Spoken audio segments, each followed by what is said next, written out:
만만치 않은 세상, 이 마음을 어루만지고 정신을 다듬어보는 시간, 마인드 온입니다. 오늘도 한국인지행동 심리학회 대표님이시죠. 박소진 선생님 자리 함께 하셨습니다. 네, 안녕하세요. 안녕하세요. 네. 자, 대표님 오늘은 어떤 영화와 함께 심리학 이야기 전해주실 건가요? 네, 오늘은 충동 조절 장애와 관련된 그 얘기를 좀 나눠볼까 하고요. 네. 그 관련된 영화를 좀 2편 정도 준비를 했거든요. 네네. 이제 충동 조절 장애라고 하면 보통 이제 분노 조절 장애로 좀 많이 알고들 계시는데 정확한 명칭은 충동 조절 장애고요. 네. 이 충동 조절 장애는 이제 충동을 제대로 이제 조절하거나 아니면 통제하지 못해서 발생되는 그런 이제 장애와 관련된 거다라고 네네. 이제 이해하시면 될 것 같아요. 그래서 이게 이제 제대로 충동을 조절하지 못했을 경우에 네. 여러 가지 이제 문제가 생기겠죠. 그렇죠, 범죄하고도 그렇죠. 이제 예. 이어질 수도 있고. 그래서 이제 이런 이야기에 대해서 오늘 좀 얘기를 나눠보면 좋을 것 같습니다. 좋습니다.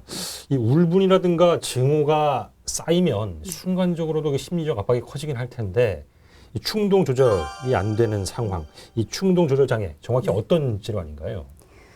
잠깐 아까도 말씀드렸던 것처럼 우리가 이제 충동이라든가 이런 것들은 이제 이렇게 일반인들도 보통 이제 욕구나 충동 같은 것들을 느끼잖아요. 그렇죠. 네, 충동 같은 거는 이제 기본적으로 우리가 이제 어떤 행동을 하고 싶다 이런 이제 욕구가 일어나는 것을 이제 심리적으로 자극하는 그런 자각하는 어떤 그런 현상이라고 볼 수가 있는데 예. 보통 대부분 사람들은 이런 것들을 아주 효과적으로 잘 통제를 하고 있죠. 어떤 면에서 보면 이런 충동을 제대로 통제하거나 조절하는 데 이제 실패함으로 인해서 이제 여러 가지 문제들을 일으키는 것이다라고 예. 이해하시면 좋을 것 같아요. 이게 뭐 묻지마 폭행이라든가 네. 보복 운전 또 그 동물 학대 이런 일들이 잇따르고 있는데 그 시작점을 좀 들여다보면 정말 사소한 일들인 경우가 참 많더라고요.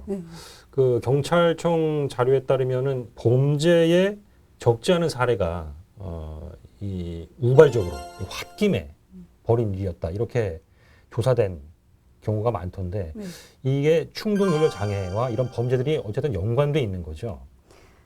충동 조절 장애가 무조건 이제 범죄하고 연결되어 있다고 말씀드리긴 좀 어렵죠. 근데 이제 그럴 가능성을 배제할 수가 없어요. 그러니까 뭐 아까 말씀드린 것처럼 우리가 통상적으로 봤을 때 저 정도까지 화를 내거나 뭐 폭력적인 행위를 할 정도는 아닌 것 같은데 뭐 예를 들면 몇 년 전에 되게 저도 이제 뉴스를 통해서 봤는데 예. 뭐 어떤 이제 무슨 구에서 주차 시비가 이제 일어나서 30대 남성이 50대 남성을 이제 폭행하는 사건이 있었거든요. 근데 폭행 시비가 이제 일어난다고 하더라도 어느 시점이 되면 좀 진정이 돼야 되는데 이 경우에는 사람이 쓰러져서 정신을 못 차릴 때까지 폭행을 야구방망이로 이제 폭행을 하는 바람에 상대방한테 아주 치명적인 이제 그 손상을 일으키게 됐고 결국 아마 제가 알기로는 그래서 이제 구속이 된 걸로 알고 있거든요. 근데 이런 식으로 통상적인 범위를 이제 넘어섰다라고 할 수가 있는 거죠. 이런 거는. 이 충동 조절 장애도 이게 몇 가지 분류가 있는 거죠. 그렇죠. 네. 충동 조절 장애는 이제 분노 조절 장애라고 이제 분류할 수 있는 간헐적 폭발성 장애라는 게 있어요. 그리고 병적 방화, 병적 도벽, 반항성 장애, 품행 장애, 그리고 반사회성 성격 장애도 여기에 포함이 됩니다. 근데 이제 반사회성 성격 장애는 다음 기회에 이제 다룰 거니까 이건 넘어가고요. 그래서 이런 것들이 이제 충동 조절 장애에 포함이 됩니다. 그 외에 긴장이 되면 긴장을 좀 덜기 위해서 이 몸에 난 털을 막 뽑는 그런 장애도 있다고 그것도 여기에 예전에 포함이 됐었죠. 예전에 포함이 있는데 발모광. 네, 발모광. 지금은 그렇죠. 지금은 강박장애. 강박장애 그렇죠. 쪽으로. 강박장애에서 이제 다루고 있고요. 이거는 이제 충동의 문제라기보다는 강박의 문제로 보고 있는 거죠. 그렇군요. 좀 영화 참 얘기 한번 좀 들어볼게요. 이 충동 조절 장애에 대해서 다룬 영화. 자, 영화 앵그리스트 맨이군요. 앵그리스트 맨. 그 제목에서 벌써 딱 들어보시면 어떤 그 느낌인지 그래서 와닿으실 것 같은데 굉장히 사소한 일인데 분노를 참지 못하고 계속해서 막 화를 내고 짜증을 내고 이제 이런 그런 모습을 보여주는 주인공이 이제 나오는데요. 이게 이제 로빈 윌리엄스의 유작이기도 하죠. 이 영화 찍고 나서 얼마 후에 비극적으로 생을 좀 마감한 영화이기 때문에 저도 이제 이 영화를 좀 유심히 봤는데요. 영화에 나오는 주인공이 이제 보여주는 행동이 충동 조절 장애, 특히 이제 그 간헐적 폭발성 장애하고 좀 많이 이제 유사한 점이 있어서 소개를 좀 드리려고 합니다.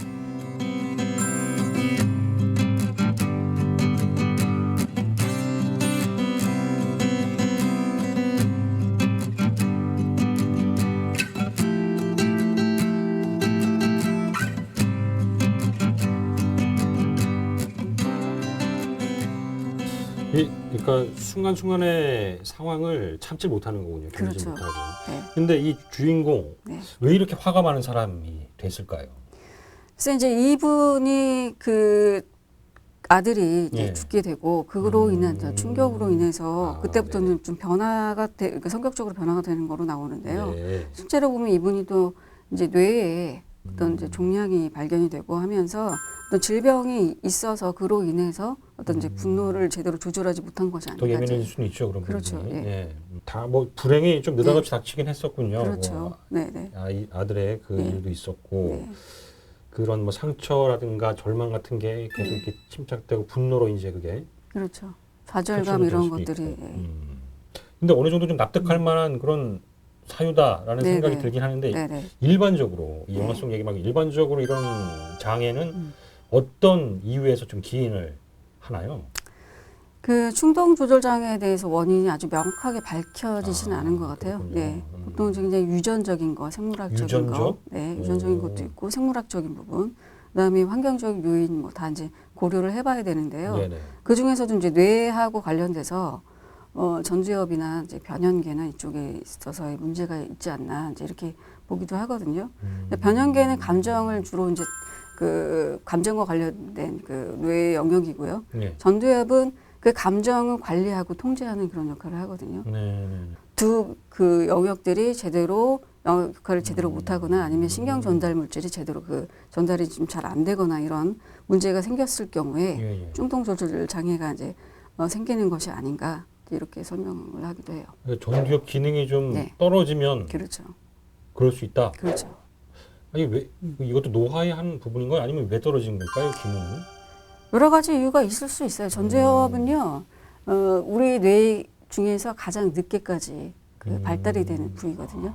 그 성인 초기까지도 그 남자들 같은 경우는 좀 더 늦게 20대 뭐 초반 까지도 그렇군요. 전두엽이 발달이 되기 때문에 예. 그 시기에 제대로 교육을 받지 못하거나 조절하는 능력을 키우지 못하게 된다면 계속 성인이 돼서도 그럴 수 있고요. 그 다음에 이제 아니면은 이제 뭐 뇌출혈 같은 거, 뭐 뇌경색이라든지 이런 문제로 인해서 뇌의 어떤 전두엽 부분에 있어서 손상이 오거나 치매 같은 경우도 전두엽 부분에 있어서 문제가 생기기 때문에 치매 환자분들이 갑자기 성격이 그 예전에 그러지 않은 성격이 바뀌었다 이런 얘기 하시는 분들도 많이 있는데 그것이 이제 전두엽 기능하고 관련이 돼 있기 때문에 그런 겁니다. 이런 뭐 뇌의 그 상태에 대한 부분도 네. 있고 그리고 더불어서 이제 네. 환경적인 요인 앞서 잠깐 말씀해 주셨는데 그런 성장 과정에서의 그렇죠. 그런 이야기도 이어지는 거죠. 예, 예. 예. 뭐 학대를 당했다거나 아니면 뭐 방임이 됐거나 아니면 부모가 좀 굉장히 뭐 일관되지 않은 양육을 했을 경우 이런 경우에도 당연히 이제 그런 왜 불안감이 생기게 되고 그렇기 때문에 문제가 발생이 될 수 있고요. 네. 전에도 말씀드렸던 것처럼 그 과잉보호도 그 학대만큼 좋지 않은 영향을 주거든요. 그래서 그런 문제들이 조금 더 예전보다는 좀 심각해지지 않았나 그렇게 볼 수도 있죠. 자, 이 영화 속에서 헨리 네. 충돌 조절 장애 중에서도 이 간헐적 폭발성 장애에 네, 네. 속하는 걸로 네, 네. 보인다. 네. 이 간헐적 폭발성, 요거는 이제 뭐 이렇게 계속 지속적으로 폭발성이 이어지는 게 아니라 그렇죠. 간헐적으로 이런 장애가 간헐적으로 나타난다. 갑자기 이제 표출이? 나타나는 거죠. 네. 그래서 이게 이제 언어적 공격성으로 나타날 수도 있고요. 예. 아니면 신체적 공격성이 나타날 수도 있어요. 예, 그거는 신체. 예. 그래서 이제 이것이 뭐 3개월 동안 편균적으로 주 2회 이상 나타난다든지 아니면 재산 피해라든지 동물이라든지 이런 이제 대상한테 공격적인 행동을 한다든지 이런 것들이 1년 이내에 뭐 3회 이상 나타나든지 이런 이제 진단 기준에 이제 부합이 된다면 네. 간헐적 이제 폭발성 장애라고 하는 수 있는데 사실 이게 이제 전구 증상이 없어요. 그러니까 왜 그 전에 그렇죠 갑자기 나타나니까 당황스러운 거죠. 당황스럽죠. 그렇죠. 그런데 이제 이런 분들이 반복적으로 이런 행위를 할 수 있기 때문에 결국에는 법적으로 문제가 되는 어떤 상황까지도 갈 수 있다라는 거죠. 네. 네. 뭐 물론 뭐 분노라든가 뭐 분노까지는 아니어도 화 같은 건 일상에서 그럼요. 누구든지 낼 수 있는 거고 네. 또 한데 그게 어느 정도 선을 훨씬 넘겨버리면 네. 이거를 단순한 감정 표현으로 보기에는 좀 무리가 있을 수밖에 그렇죠. 없죠. 네. 이 분노나 화는 음. 기본적으로 에너지라고 보시면 돼요. 그래서 이 공격적인 에너지, 원초적인 공격성, 뭐 이런 분노 이런 것들은 원초적인 거는 그냥 건강한 네. 것이라고 보시면 돼요. 아. 그게 없는 게 이상하죠. 아, 네네. 네, 왜냐하면 우리가 생존하기 위해서 분노라든지 이런 것들이 있어야지만 그 적절히 대응을 하고 또 싸워야 될 때 또 싸워야 되고 하기 맞습니다, 때문에 맞습니다.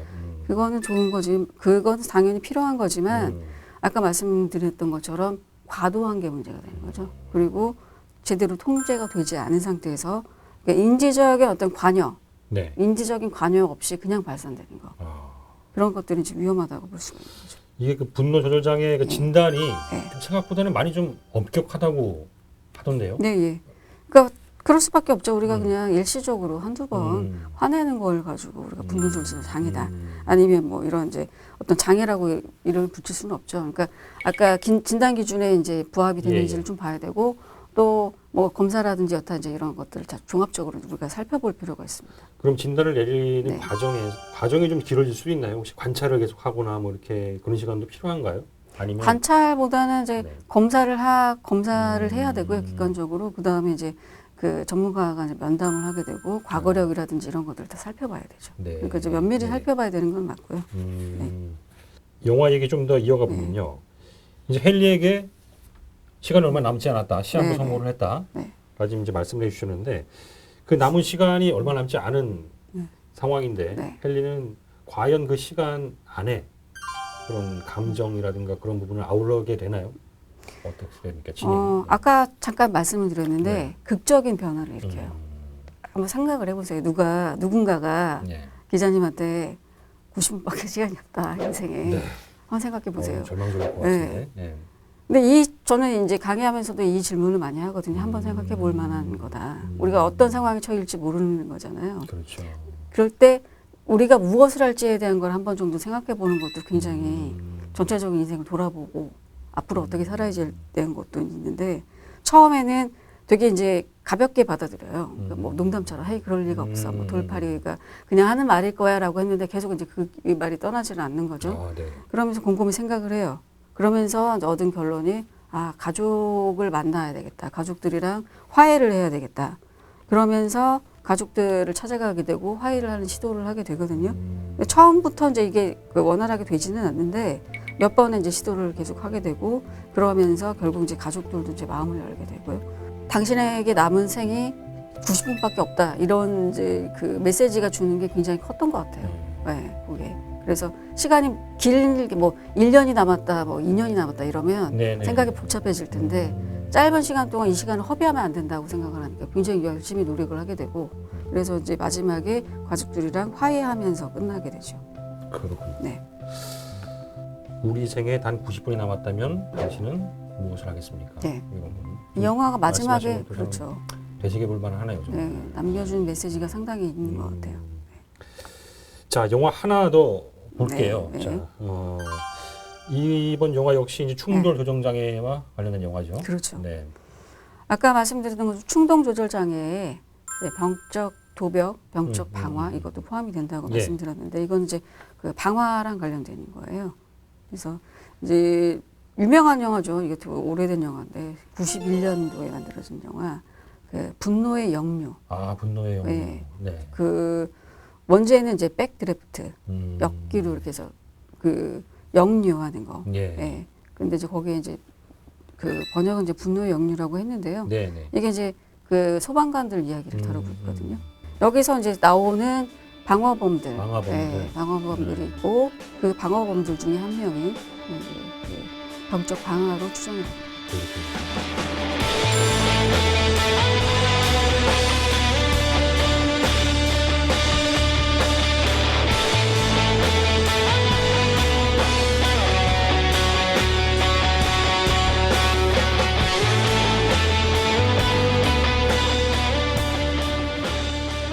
이게 이제 이 영화에서 나오는 인물은 네. 이제 병적 방화로 네. 이제 추정이 된다라고 네, 네. 말씀하셨는데 네. 뭐 일반적인 방화는 좀 구분이 되는 거죠. 그렇죠. 네. 그러니까 병적 방화는 어떤 뭐 재산상의 이득을 노리거나 아니면은 범죄를 은닉하기 위해서나 이런 뚜렷한 목적이 있다기보다는요. 아, 그냥 불을 지르는 것 자체에 대한 어떤 매력? 네. 그 그거에 자체가 대해- 목적이 그렇죠. 되는군요. 그리고 그러니까. 우리 그 요즘에 불멍이라는 말 들어보셨어요? 불멍. 불명 인기죠 요새. 그죠. 예. 저도 이게 이번엔 그 뭐죠 히터를 사놨는데 이렇게 이 시각적으로 이렇게 불이 타는 것처럼 이렇게 보고 있으면 우리가 쭉 빨려 들어가는 게 있는데 예. 어느 정도는 이제 불에 대한 매력 같은 게 사람들한테 있는 것 같아요. 근데 이 이제 병적 방화를 일으키는 사람들이 상습적으로 일으키는 분들이 그런 이제 불에 대한 매료가 좀 더 강력하고 그래서 스트레스를 받거나 어떤 자극을 받거나 긴장을 하거나 그러면 네. 불을 지르고 싶은 욕구가 생기고 그래서 불을 지르고 나면 안도감을 느끼고 황홀감 이런 걸 느낀대요. 그래서 이제 이걸 반복적으로 그러니까 왜냐하면 그게 자기한테 어떤 만족감을 주기 때문에 반복적으로 그 방화를 이제 일으키게 된다는 거죠. 그 방화라는 행위 네. 자체에 대한 만족감. 그렇죠. 그렇게 정리를 할 수 있는 거군요. 네, 네. 이 분노의 역류에서 이 네. 방화범이 방화를 두고 만족을 느끼게 되기까지 어떤 사연이 있었을지 그런 부분도 좀 그런 부분은 사실 나오진 않아요. 여기서 나오는 이제 그 방화가 종류가 여러 가지가 있는데 자신의 이제 뭐 어떤 이득을 취하기 위해서 또는 이제 범죄를 은닉하기 위해서 하는 그런 동기로 방화를 저지른 사람들이 있고요. 네. 방화를 이제 반복적으로 저질러서 수감이 되어 있는 이제 그 범죄자인데 예. 이 사람이 이제 하고 이제 대화를 하는 내용에서 그런 내용이 나와요. 왜 불을 지르냐? 그랬더니 굉장히 표정이 황홀한 표정을 지으면서 네. 그냥 불을 지르고 싶어서 그게 목적이 불을 지르고 싶은 게 목적이죠. 그래서 당신은 어떻게 하고 싶냐? 세상을 다 불태우고 싶다. 뭐 그런 이제 그러면서 사람도 죽이기도 하고 이제 그런 내용인데 그런 이제 그 사람이 보여주는 심리 상태가 병적 방화에 하고 좀 해당이 되는 것 같다는 거죠. 이 뭐 충동을 네. 조절하기가 좀 어렵다 이런 부분들은 사실 네. 진단 뭐 치료 접근도 네. 좀 쉽지 않을 것 같다는 생각이 드는데요. 사실 뭐 간헐성 폭발성 장애도 그렇고 네. 뭐 나머지 다른 이제 치료들 그 장애들 같은 경우도 치료에 대해서 잘 알려진 것이 별로 없고 연구가 많지가 않아요. 그 이유 중에 하나가 아까 말씀드렸던 것처럼 자발적으로 치료를 받으러 오지 않고 동기 자체가 없기 때문에 네네. 이제 그런 부분이 있고 근데 그렇다고 하더라도 이제 치료를 해야 되겠죠. 그래서 뭐 이제 분노 조절이 잘 안 되거나 이런 경우에는 이제 뭐 그 약물 치료를 통해서 예. 이런 이제 그 공격성을 완화시키거나 이런 식으로 이제 치료를 할 수도 있고요. 아니면은 이제 이 분노나 적개심 같은 것을 어떻게 이제 건강하게 표출할 것인가. 그 스트레스에 대한 이제 인내를 어떻게 증가시키고 분노를 조절할 것인가. 이런 훈련들을 네. 시키는 것이 이제 도움이 된다고 봅니다. 이 다른 장애에 비해서 이 충동 예. 조절 장애 같은 경우에는 네. 비교적 그 치료 방법이라든가 네. 치료 시스템이 좀 덜 갖춰져 있는 거로 치료 시스템이라기보다는 예. 그 이제 사례들이 많지가 않다는 거죠. 왜냐하면 치료를 받으러 오는 사람이 연구가 그렇죠. 좀 덜 돼 있다거나 뭐 네, 그런 부분도 왜냐하면 이제 사례가 많지가 않기 때문에 연구가 그리고 뭔가 이걸 개선하고 싶다는 욕구가 있어야 되거든요. 자기 본인의 동기가 가장 중요한데 예. 그것이 없기 때문에 치료를 받는다고 하더라도 효과가 이제 반감될 수밖에 없는 거죠. 그렇군요. 네. 주변에서의 그런 그 신경 주시는 게 좀 필요할 것 같다는 생각이 네, 드는데요. 네, 네. 같이 이런 부분을 좀 이끌어 주셔야 되겠군요. 주변 분들이. 그렇죠. 네. 그리고 이제 분노 조절 관련해서 이제 치료법들이 좀 이렇게 그 도움이 될 수가 있다고 이제 생각이 되는데요. 예. 분노 조절 기법 중에 이제 호흡법이라든지 예. 아니면 근육 이완법이라든지 이런 것들이 있어요. 그래서 예. 호흡을 조절하거나 아니면 근육 이완법 같은 경우는 머리에서 발끝까지 몸을 힘을 줬다가 풀었다가 하는 것들을 계속 반복을 하거든요. 지금 그래서 말씀해 주시는 거는 일반적으로 좀 욱하는 감정을 그렇죠. 좀 다스릴 때 좀 도움이 되는 방법이 그렇죠. 예. 네, 어떻게 보면 이제 행동요법이기도 한데 예. 근육이 긴장이 되어 있는 상황이면 작은 자극에도 굉장히 쉽게 우리가 이제 그 스트레스를 받게 되고 예. 그러게 되면 감정적으로 폭발을 할 수가 있기 때문에 이완을 시켜주는 것이 굉장히 중요합니다. 그래서 분노를 어떻게 이제 적절하게 표출을 할 것인가 이런 것들을 이제 훈련하는 거가 가 이제 도움이 되고요. 그리고 자기 지식 기법이라는 것이 또 따로 있어요. 자기 지식. 예. 예. 자기한테 스스로 지시를 하는 거죠. 뭐 예를 들면 뭐 서두르지 말자. 네네. 심호흡을 하자. 뭐 이런 거 있죠. 뭐 이런 거 아니면 냉정하자. 웃고 넘어가자. 이런 이제 말 그런 용어들을 자기가 스스로가 자기한테 지시를 하고 그러면서 이런 것들을 반복하게 되면 이것도 이제 그 어느 정도 이제 효과를 볼 수 있는 것으로 나타나 있습니다. 그렇군요. 마사지나 스트레칭도 도움이 되고 그렇죠. 또 이런 마음을 컨트롤할 수 있는 그렇죠. 자기 지시도 네. 필요하고. 우리가 그런 거 많이 하잖아요. 왜 네네네. 예, 공부할 때도 보면 뭐 이렇게 붙여놓고 맞아요. 구호를 네, 써놓죠. 구호도 적어놓고 네. 막 이런 것들이 긍정적인 언어로 바꿔주면서 그러면서 자기한테 스스로 계속해서 지시를 해주게 되면 그것이 행동에도 영향을 미치는 거죠. 정서나 여러 가지. 이 또 화병 있잖아요. 화병. 네. 이것도 좀 문제가 될 수 있을 텐데 네. 이 충동 조절 장애랑 네. 화병 양 극단에 있는 것 같다는 생각도 들고요.